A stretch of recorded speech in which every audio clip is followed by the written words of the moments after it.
आज वचनामृत विलेज में एक नई झलक दिखाने जा रहे हैं, जहां पोता आरव और उसके दादाजी रामनाथ के बीच बड़ा ही सुंदर संवाद होता है। आइए सुनते हैं। दादाजी, ये आपकी झोली में से कौन सी किताब है? बेटा, ये शिक्षा पत्री है। आओ, मैं तुम्हें एक श्लोक सुनाता हूँ। ज्ञान शक्त्या स्थितो जीवो ज्ञेयोच्छेद्यादि लक्षणः। दादाजी, इसका क्या अर्थ है? बेटा, जीव हृदय में रहता है, अणु समान सूक्ष्म है, चैतन्य रूप है, ज्ञाता है और अपनी ज्ञान शक्ति से पूरे शरीर में व्याप्त है। वह अच्छेद्य, अभेद्य, अजर और अमर है। ऐसे जीव को समझना चाहिए। दादाजी, जरा इधर देखो, ये इतना बड़ा बरगद का पेड़ है, इसमें भी जीव होता है ना? हाँ बेटा, इसमें भी जीव है।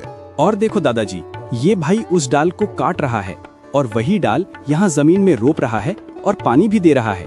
अब देखो, उस डाल से नया अंकुर भी निकल आया है। हाँ बेटा, बिल्कुल सही। पर इसमें आश्चर्य कैसा? दादाजी, आपने अभी तो समझाया कि जीव अच्छेद्य है, उसे कोई नहीं काट सकता। फिर ये डाल काटने के बाद भी नया पेड़ कैसे बन गया? क्या इस पेड़ में भी कोई नया जीव आ गया?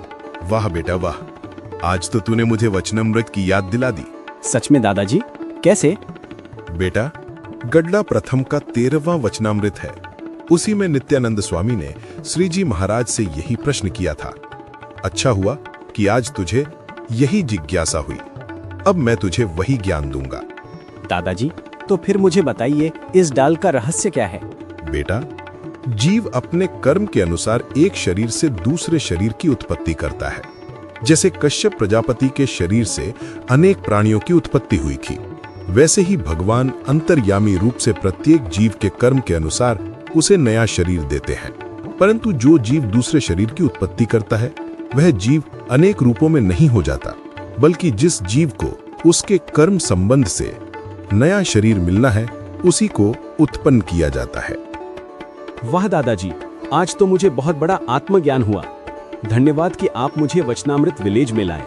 सचमुच हर हरि भक्त को यहाँ आकर सीखना चाहिए।